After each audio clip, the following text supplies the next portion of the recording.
I work in the town manager's office. Nancy, Wendy, and I have been working on the administrative directive for travel and training to go over what we're going to talk about in this next hour. We're going to tackle the administrative directive to make sure everyone's aware of the details. And then from there, we'll actually go into how to enter travel and training expense claims into both the ESS system and then Munis. If you guys are not wanting to stick around for the entering into the Munis systems, it's totally fine. You do not have to stay the entire hour. We're just really hoping to go over the administrative directive. And then if you guys need more in terms of entering, we are here to show you and answer any questions. So we'll answer some questions after we go over the travel and training administrative directive, and then again toward the end. So to get into the administrative directive, the idea here was to incorporate some of the changes that the town manager wanted to make for the administrative directive, and also to clarify some details from the last administrative directive so that they're a little more clear on the expectations. So for the purpose of administrative directive, we're just going to reference all types of conferences, training sessions, seminars, meetings, conventions as conferences throughout this session. And then for elected officials and appointed officials like our boards and commissions, they actually fall under the town council policy. So this is just for employees. There's a definition section, and I'm not going to go through every single definition, but the ones that I really want to highlight is the GSA privately owned vehicle mileage reimbursement rate. There are now Real quick, two. Andrea, Yeah. would you mind bringing up the AD just so people can follow along with it? Yes, of course. Thank you so much. Thank you. I keep forgetting to do that. Let me share my screen. Okay, so I have it right Thank you. here. Thank you, Wendy. So the one that there's a couple I really want to highlight. The one that I'm going to talk about first is the GSA privately owned vehicle mileage reimbursement rate. There are now two mileage reimbursement rates. We want to encourage individuals to take town vehicles. So of course, there's no mileage reimbursement. If you take a town vehicle, if you take a personal car because there's not a town vehicle, you're getting that higher rate. Right now it's like 70 cents, something around there. If you're taking a personal car because you want to take a personal car, it's going to be that lower rate of 20 cents. So depending on if the individual is taking the personal car because there's no other option versus they're taking a personal car because they prefer to have a personal car. Those are the differentiations between the two mileage rates. There is a website, so you can always get the most current ones. And then in Munis, there is the two options when entering an expense claim. Also in the definitions is outside the corporate boundaries of Oro Valley. This one hasn't changed, but it's anywhere outside of the Tucson area, 50 miles outside of our boundaries. Overnight travel and training is when an employee is outside of corporate boundaries and requires lodging accommodations for at least one evening. And this includes even if a grant is paying for the lodging, even if they decide to stay with family or friends. If they are staying overnight, there needs to be an expense claim associated with that travel. Then I'm going to go into best practices. So travel is warranted when in-person attendance is the most effective or the only available method. Departments should send the fewest amount of staff required, use cross-training to reduce expenses, and consider compensable time. And what that means is whether an employee's hourly or salary. That's not to say we won't send hourly employees. We definitely want to support all employees, but there's just a budgetary impact if the individual who's hourly is driving versus a passenger. And so there's going to be budget implications. And so budget committee just wants to know whether there's applicable compensable time. There are now 3 rounds of approvals when it comes to travel and training expense claims and requests.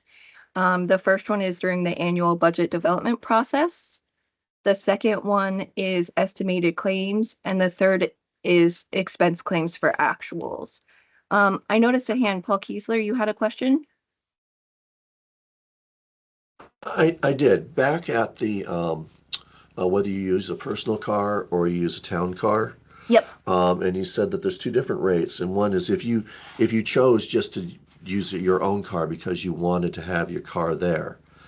Um, is that something we can get cleaned up with regard to? I think you need to have prior authorization from your director whether you get to do that.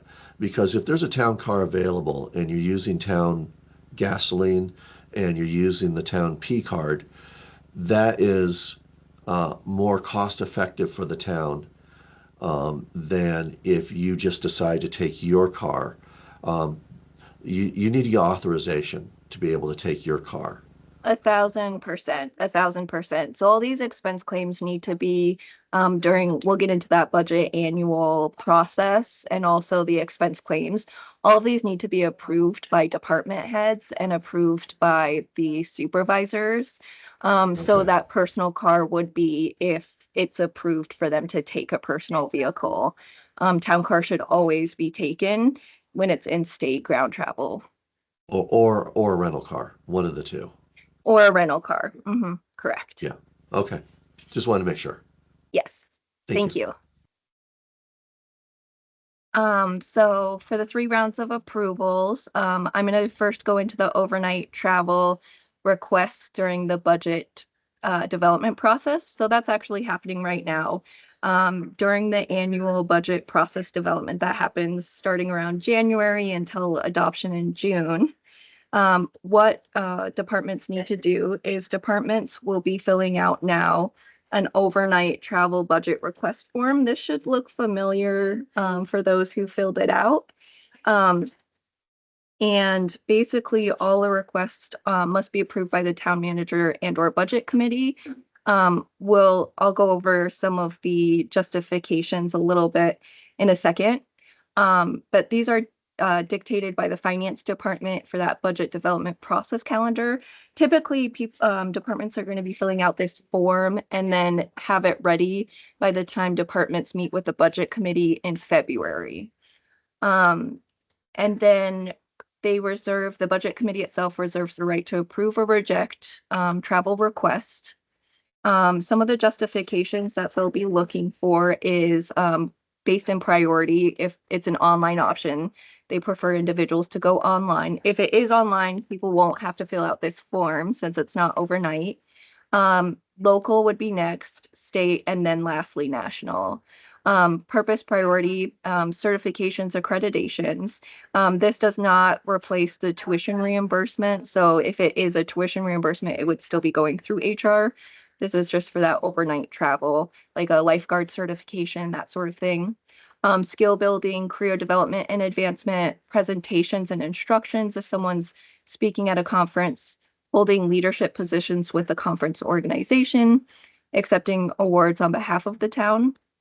And then they're going to consider the number of employees requested to attend the same conference, the status of the employee, again, hourly, non-exempt, exempt. And then estimated cost must be included for all anticipated costs, whether it's mileage, per diems, parking, all of the above. And we are aware that not everyone's going to have the full details yet.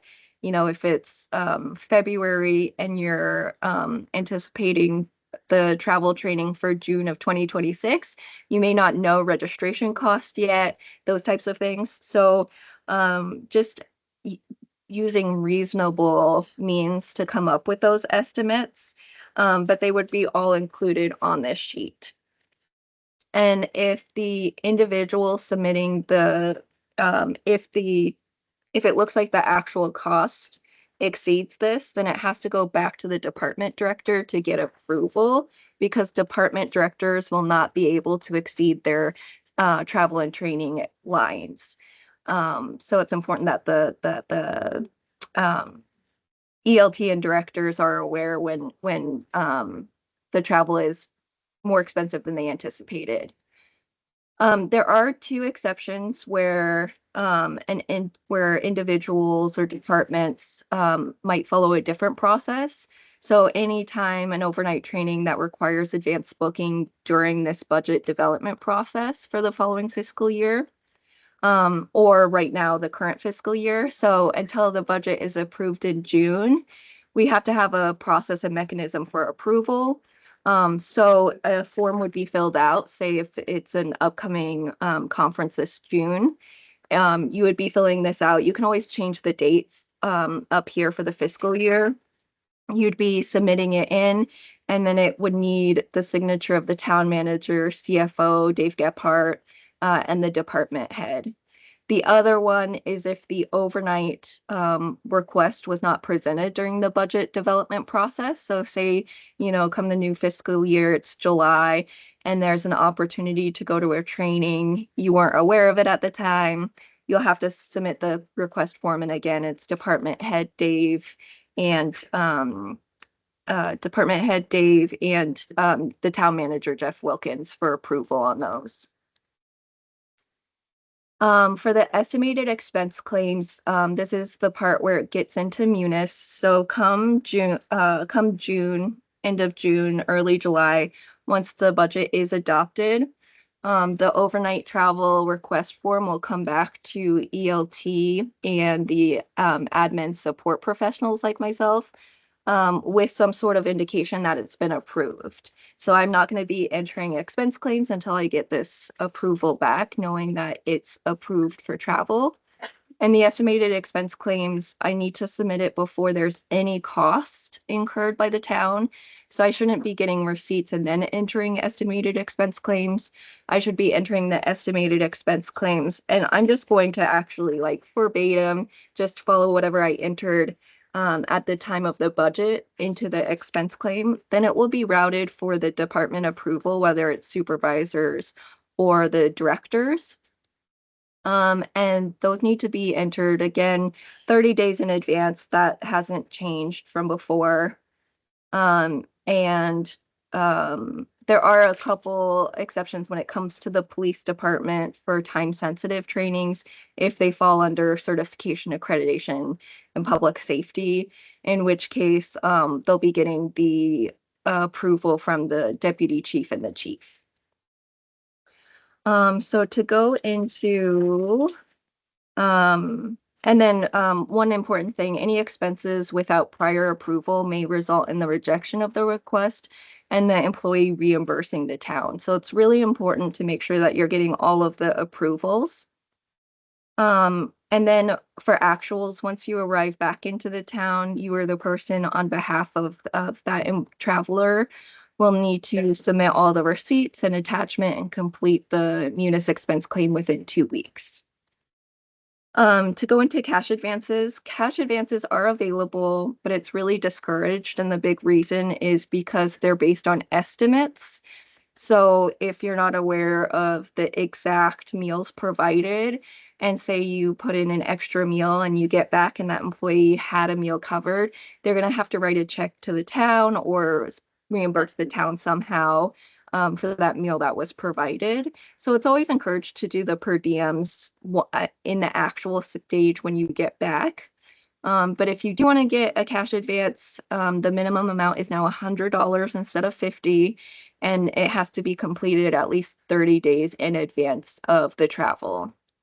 And then once it is approved, the individual will get a check on the non-payroll week. I'm going to go into P cards. So employees should use their P cards for purposes of making advanced registration, conference lodging, accommodations, all of it.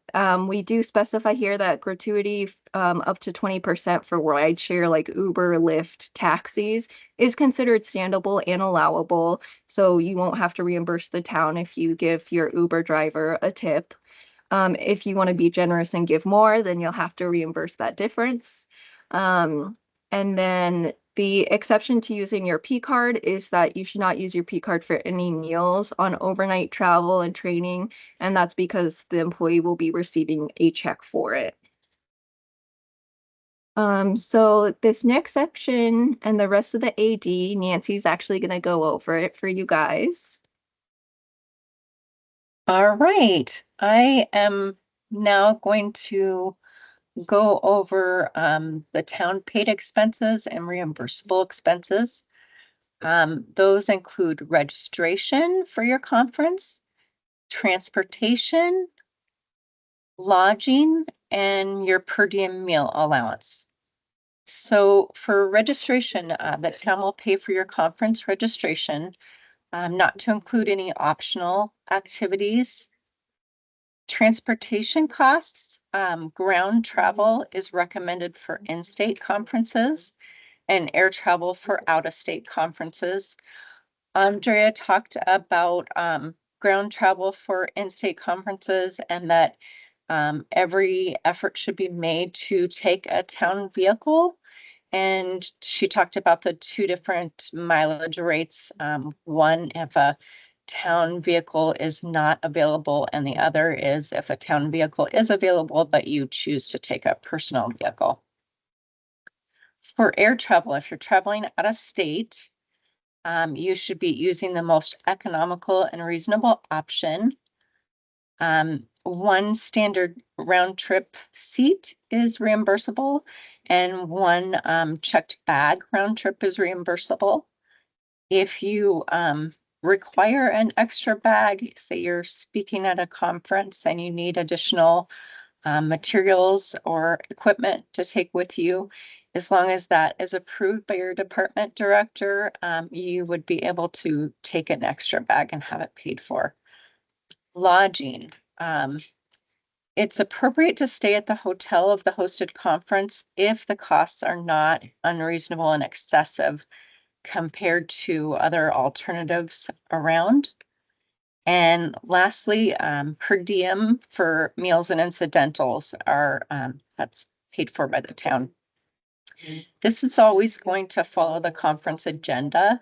If you are receiving a meal with the conference, you won't be getting that meal in your per diem. And per diem rates follow the federal guidelines. They're updated every October in Munis. And when you're traveling, the first and the last day of travel, those are considered travel days, and they are the per diem is calculated at 75%.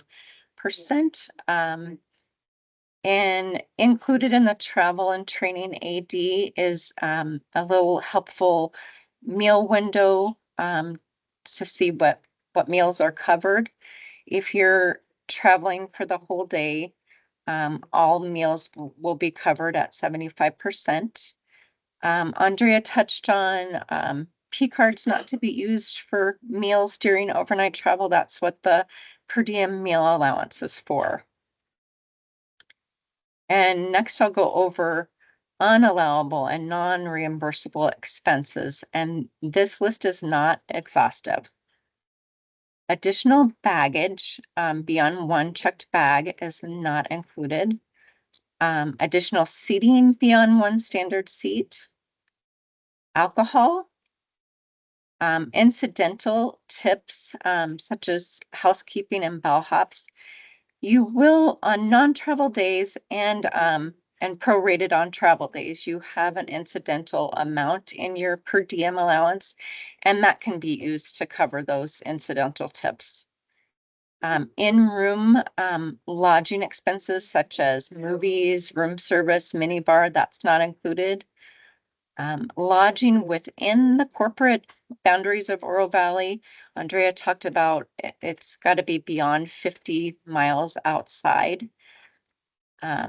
Tobacco products, traffic violations and parking fines, transportation for non-business purposes. For example, if you're out of town for a conference and you decide you'd like to go meet up with a friend in that town, the transportation to dinner or whatever you're going to do, that's not included.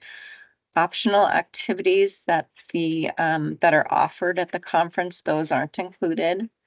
Optional upgrades, early bird boarding passes, optional in-flight seating, upgraded rooms if the standard is available, those that wouldn't be included, and any other optional upgrades. Personal items aren't included. And lastly, vehicle insurance coverage. Our town insurance provides for insurance coverage if you're renting a car. So just let them know when you're renting a car that you will be turning down the insurance coverage offered. Combining town and personal travel. If you are combining town and personal travel, you must exclude any personal cost from the town expenses. If any money is owed to the town, the employee will reimburse the town by check, cash, or payroll deduction. Cancellation. If you end up needing to cancel a trip and you've already paid for, say, the registration and any other non-refundable costs, if this is due to an extreme circumstance, of course, then that would be still covered. But if you're just deciding you don't want to go in the conference any longer, then you would need to reimburse the town. And also any unauthorized travel. Andrea talked about getting the proper approvals before you are paying for any costs related to the conference. Anything unauthorized, you may be paying the town back for those. Any expenses made. And lastly, I'm going to go over responsibilities in the travel and training AD. For the department director and supervisor, it is your responsibility to ensure timely submission of all requested information to the town manager and/or budget committee. It is your responsibility to ensure your department's compliance with this administrative directive. The town manager and budget committee, it is your responsibility to convey clear direction regarding budget approval on travel as prescribed in this administrative directive. Employee, it is your responsibility to understand and follow this administrative directive, making sound financial decisions and reimbursing any unallowable expenses. Employees on behalf of another employee, it is the responsibility of any individual completing an expense claim on behalf of another person to ensure the overnight travel budget request form is approved prior to submitting an estimated expense claim. This person should inform the employee when an estimate for an expense claim has been approved. And I think we're going to be opening this up to any questions related to this travel and training administrative directive. Yes. Are there any questions anyone has? This is Larry. I have a question. So if, say I've got a couple inspectors who have 2-day training in Phoenix and they decide to use a city truck, city vehicle to go there, their time going and coming from that seminar 2 days in a row would be overtime paid, correct, to the employee? Wendy, do you want to tackle this one? Sure, yes, Larry, if it is a non-exempt employee, then per Andy and HR, it is the driver who would be paid for that time, just the driver. Okay, would that be something that I would say, hey, 2 of you are going to the same days that you would go together? Yes. Okay, Yeah, carpooling is always recommended for any travel. If employees can go together, it okay, is the best. all right, thank you. Yeah. Other questions? Yeah, Andy. So I understand you say it's the driver, but the other employee who's riding along, they don't get paid for their own time, even though it's out of their control that the drive up there and the drive back is on time where they would usually be home. Not I according guess- to Andy, Mandy. The understanding is it's just the driver. The other person's not working. And he can get you more details on that, because he's got, I think, the authority on that or the backup on that. But Yeah. that's my understanding, is that it's just the person driving. And if someone else is just riding with them, then it's not considered work time. Okay, I guess I'm not arguing. It just doesn't seem like that would be fair to the employee. Make it 3 days, maybe 4. And you're welcome to reach out to Andy about it. I would encourage you Yeah. to do that, just to make sure you got a better understanding of it, but, yeah, he was clear that it was just the driver who, is deemed to be working during that time. Okay, thank you. Roseanne, you had a question? Yes, is it best practice to have the employee attending the conference submit everything in Munis, or is it better to have somebody else? Is it okay to have somebody else do it? It's totally okay to have someone else do it. So for instance, I do all of the expense claims for the town manager's office, communications, procurement. I'll sometimes help directors too, like Andy, who doesn't have a office specialist. So it's totally okay to have others fill it out on the behalf of another employee. It's actually easier, in my opinion, to do it on the Tyler Munis system, and not everyone has access to that. And I find it also consistent too when it's one employee, especially if there's multiple people going to the same conference, and I can verify that everyone's getting the same lunches, everyone's getting the same dinners. But it's completely up to departments, or department heads on if they prefer employees to do it themselves or have someone like an office specialist do it for them. Okay, thank you.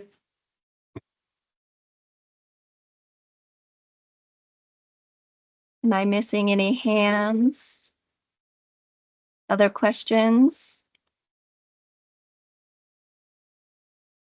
I guess one follow-up to that too, is for the budget, overnight budget request form.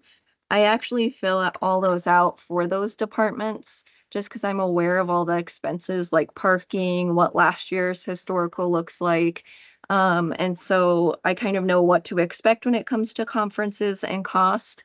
And then, because my fear, if I go and if someone else submits it and forgets information, and then it's lower estimate, then we have to go back to the department head for approval.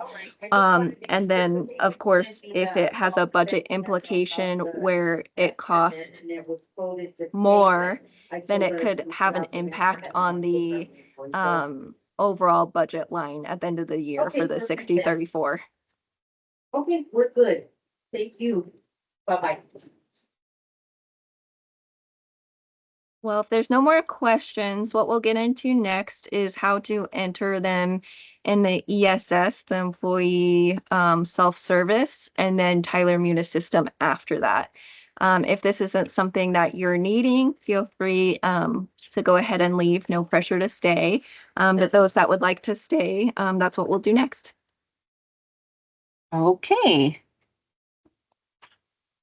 I am going to go over entering a travel expense claim in ESS. You'll log into your ESS. Can everybody see my screen? Hopefully, my ESS screen? No, not yet. No, okay. Uh, Here we go. Can you see it now? Yep. Yes. Okay. So I'm going to go over here onto the left-hand side and click on expense reports. And then over here on the right, top right, I'm going to add new. And then I'm going to go up here to claim type. There's a little drop-down box, and I'm going to select overnight travel and training estimated. And next I'm going to select my department. This is very important because it determines the workflow, the approval flow of your expense claim. And I'm going to enter a description.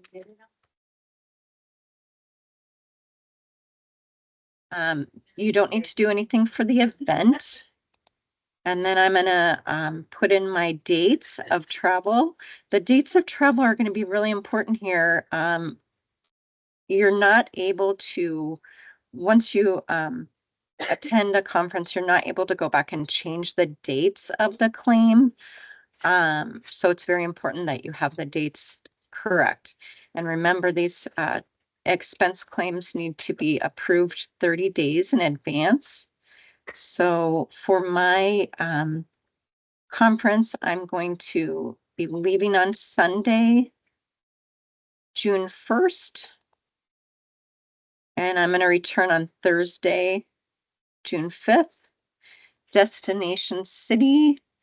I'm going to Atlanta for this conference in Georgia. Go ahead and click save. And then I'll go over here to per diem. And remember we talked about the first and last days of your travel are going to be considered travel days. And so you'll be selecting the travel meals. And I'm leaving really early from Tucson. The conference starts midday, and to get there in time, I'm gonna need to take a 6 o'clock flight out of Tucson. And so I'm gonna go over here and select whole day travel. Whoops, just on that first day. And then on Monday, the conference is providing my breakfast and my lunch, but not supper. So I'm gonna include supper, and then I'm gonna include my travel and training incidental. We only choose this on non-travel days. On our travel days, it's prorated at 75%, and that's included in our travel meals. Same thing for Tuesday, June 3rd. Breakfast and lunch are included. Supper's not included. And then I'll click on my incidental. Wednesday, breakfast and lunch and supper are included. So I'm only going to choose the travel and training incidental. June 5th, the day I'm coming back. I've got to remember that's the travel meals over here. The conference is providing my breakfast and lunch. And so I'm only going to select travel supper. And then my the per diem part is done. Next, I'm going to go over here to my other expenses. And if you're used to entering in Munis, that's the same as informational expenses. And I'm going to click to add an expense here. Airfare is what pops up first. I'm traveling on Southwest. And I am estimating that my round trip ticket is going to be $650. I'm going to add another expense for lodging. And I'm going to be staying at the conference hotel.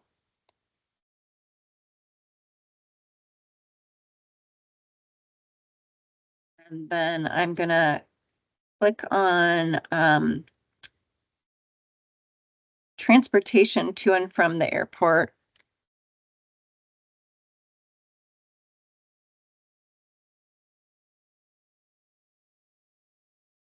And lastly, I'm going to add in here parking at the Tucson airport.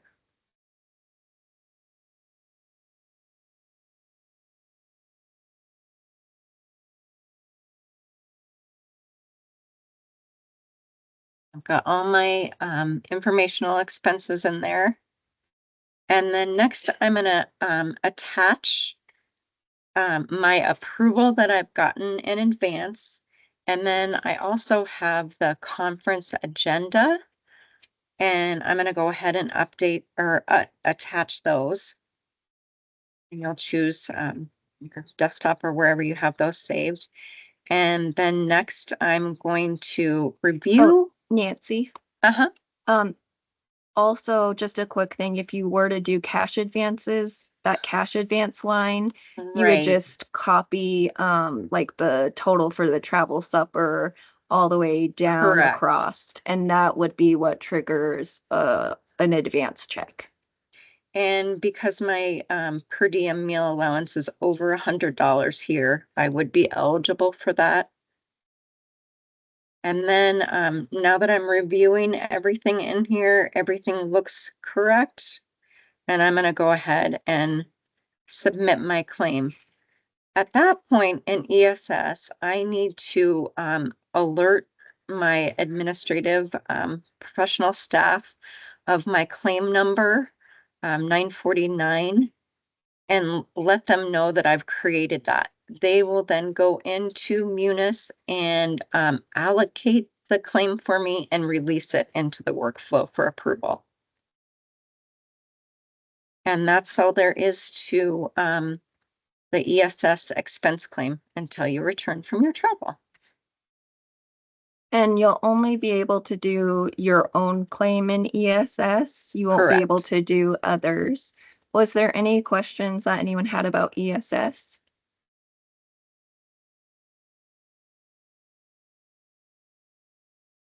Okay, so I'll go ahead and walk through the Tyler Munis system.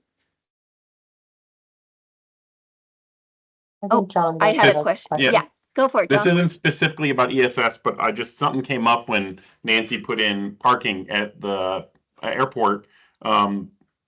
Is there a best practice, or if we take the Uber to the airport, would that also be part of travel? You know, you Yeah. could do either or. Is that a choice? You could do Yes. either or. So right. sometimes it ends up being the same taking an Uber from the house to the airport or the $5 economy parking. So, whatever makes sense for the trip. Okay, thank And you. then the 20% tip would be covered if you did the Uber Lyft. Any other questions? Okay, I will share the screen. So this is the Tyler Munis system. This is a system that I use whenever I'm filing any claims for the individuals that I work with. So I would go under financials, employee expenses, expense claims. I did make a guide. The guide is long. It's like 20 pages long, but it's just a fully like every step, every process Munis reference. So if that's something that interest you, I'm just going to quickly go over things. But here in this Tyler Munis system, I would add a new claim. I would choose the claim template. So we're never going to have single day travel, so you can pretend it's not there. Employee reimbursement would be for like mileage, for instance. So I'm going to choose overnight travel and training. I'm just tabbing through. It's going to automatically generate the status of the claim. I'm going to pick the employee. It comes up with my employee number automatically. If I didn't know my employee number or the others, I could search it based on employee number, last name, first name. I do know mine, so I'm going to go ahead and hit that. Right here, default org. It's important to check default org. Sorry, it's going to make me do dates first. Let me pick dates. I'm going to say it's going to be April. Well, I guess that's not 30 days out. It's going to be June 2nd through June 6th. So I'm going up to default org just to let you guys know, this should be the account for the budget where it's going to allocate the budget to. So for me, it's actually the town manager's budget line is this one. If it was my communications, or if I was doing it for any council members, I would just make sure that I'm getting the right default org. It comes up a little bit later on why that's important. The fiscal year, sometimes the fiscal year needs to be changed. Like for instance, if this was for next year, I would need to change it to the 2026, but I'm going to say it's for this fiscal year. Destination city, I'm going to say Phoenix, just to make it easy. I usually put the conference title and then the year. So if I'm looking up the conference, it's easy for me to see. For me, I take a screenshot of all of this page because it shows all of the breakfast, lunch, supper, travel breakfast. Once I delete them, I can't get them back. So I usually take a screenshot. So when the individuals come back, if I need to add a meal back, I can see it. But I'm going to go ahead and zero out, since it's a travel day, the first three. I'm going to say we're leaving at 9 o'clock, so that wouldn't cover breakfast or whole day travel. I don't get there in time for lunch, and there's no supper provided. So I have travel lunch and supper. The hotel covers breakfast, so I'm gonna zero that out. For the lunch, the conference covers it. They don't cover the supper. Gonna keep the $5 there, zero out the rest. Again, hotel covers that. They don't cover a lunch, but they're covering dinner. Oops. I'm just zeroing out the rest. I'm gonna say it covers everything that day, but I still get the $5, even if everything else is covered. And then on the way back, the hotel is covering breakfast, the conference is covering lunch, and I'm coming from Phoenix, so say it ends at 4 o'clock. I get in around 6 o'clock. It's not within that meal window, so I don't get travel supper. I wouldn't get supper until I'm traveling, starting at 6:30. Andrea, I think you mentioned that the conference was covering lunch that last day, so you would actually want to remove the. Oh, yes, reimbursement thank there. you. Yes, thank you. So then I'm gonna hit accept. If I wanted to do cash advance, I would just copy the travel supper lines here. I don't really do cash advances, so I'm gonna continue on. For lodging, I'm gonna say it's Marriott. I think it's gonna be 1,200. Parking, for the hotel, it's $40 a night times five. Registration cost, let's say it's 350. Transportation, I'm taking a town car, so I'm just gonna delete this line. I don't need a car rental. I'm not doing airfare.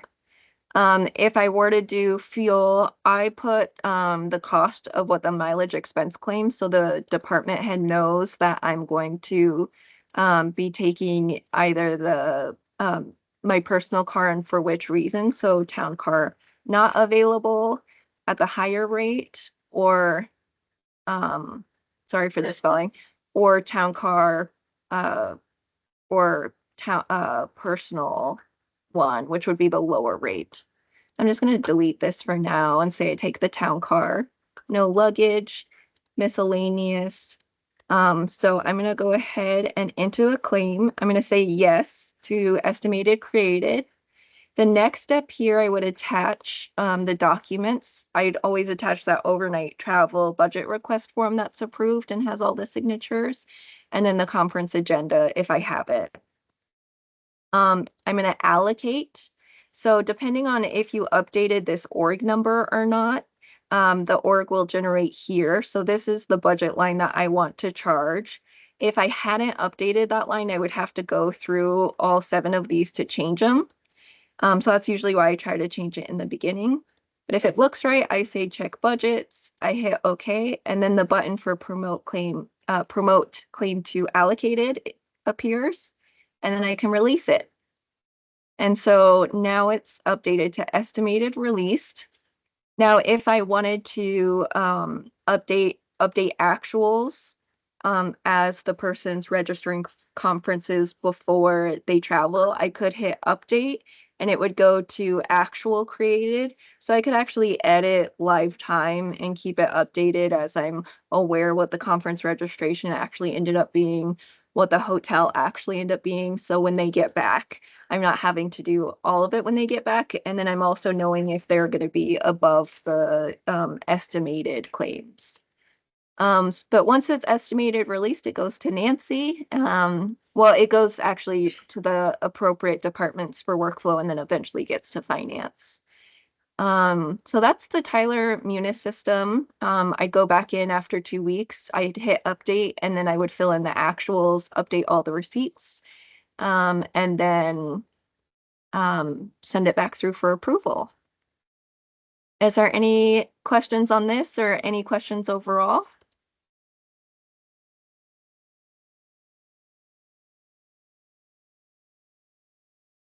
Yeah, Brittany. Hi, thank you for this training. Yeah. What is the process for reserving the town car?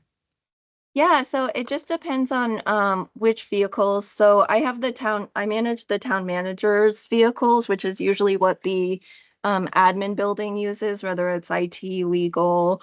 Sometimes courts use it as well. So I can send you the form. There is an Outlook calendar for the town vehicles where you could reserve it yourself, or you're more than welcome to email me and I'll get them reserved. Hopefully just a little bit in advance, because if someone's asking for their car and it's the same day, if I'm not seeing it, sometimes it takes me a minute. So advance is always appreciated. But if it's if you're needing one of the town manager vehicles, I can let you know if it's available. Great, thank you. And then for other departments, it would just depend on your own process for the departments. So if you're unsure, I would check with within your departments to see what that looks like. Andrea, can I bring up a few things just for the good of the group? Of course. If no one has any other questions. Just because we have a little bit of spare time, I'll just mention a few other helpful things. So Nancy mentioned those cash advance boxes when you all are filling out your claim. So yeah, you do have to, if you are intending on getting a cash advance and your per diem is over $100, you do have to actually populate those boxes in order for it to trigger the cash advance. On those claims, when Andrea and Nancy were doing the informational expenses, so those aren't going to be reimbursed. So just keep in mind, those should be your P card charges, because though you're not going to get reimbursed for those. If you needed reimbursement for anything outside of that for whatever reason you weren't able to use your P card, Andrea mentioned mileage, you would use, when she was selecting her template type, you would select employee reimbursement. So that's where you would get mileage reimbursements. Within those mileage types, we mentioned the two different rates. One of them is called no town car. So no town car was available. So that's going to be your higher rate. And then we've got the lower rate in there as well if you just chose to take your personal car. Let's see, what else did I want to mention? Oh, when you are putting in the city for your conference. So if you are going to a much smaller town, there is a chance that your location doesn't have a specific per diem associated with it. And if you're typing in that small town and you get an error, there's a chance that you'll have to default to the larger city that's closest to your location. So we've seen errors before, and the error is, I don't think it actually tells you that that's the problem. It's like this random error that we've seen before, and we identified that as an issue. Like when you're not selecting a big enough city, it gets mad. So just keep that in mind. Department workflows. So I am going to share my screen real quick because Andrea mentioned how important it is to get those department numbers right. So here's our intranet. I just updated all of our newest forms. So you'll see the overnight travel and training request form is here. This is the most recent AD that was just adopted and signed by Jeff. This is an updated guide on how to enter expense claims in ESS. And then down here are the department workflows. So I'm just going to open this up so you all can see it. But it's super helpful, okay, and really important that we get these right because it determines who your claim goes to. So you can see, for example, let's say you were in IT and sorry, I guess I should technically rename this since it's not innovation anymore, but you can see if you, well, hold on a minute, let me see.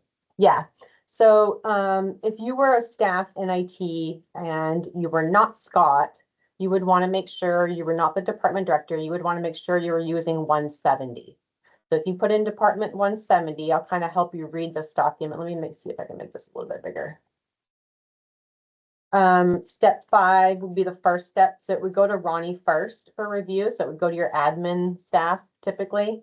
And then Scott would be the second approver, after which it would come to finance. So you wouldn't, for example, want to use this IT CEO department number because that is for Scott's claims only. And you can see the workflow is different. It just goes to Chris Cornelison because he's Scott's supervisor. So they're all listed here. There's notes off to the side to make it easy for you to determine which department number.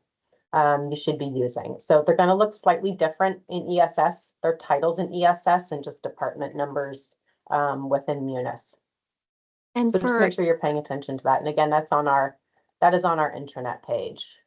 and for those workflow, the it's usually also final approver. So Jeff would like me to review and approve on his behalf, his department director. So that's why my name comes up a lot. And I also approve for town council. But normally it would say like Jay Wilkins on that one, on those ones. And then last note I think I had was on that default org that Andrea mentioned. So that essentially is going to be, you know, where did you all budget your travel and training? That is the org that you want to use. I believe it defaults to where you are budgeted, like your personnel costs. I think that's what it generally Mhm. defaults to. So all you want to do, if you're kind of like, oh, you know, which org do I pick? It's the one where your travel and training budget for your department or your division is located. And I use the budget detail that finance sends out. That's my budget Bible for all my budget questions.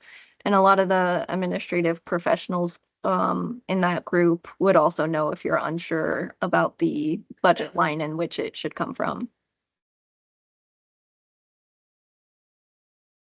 And that's all we had for you guys. Are there any other questions?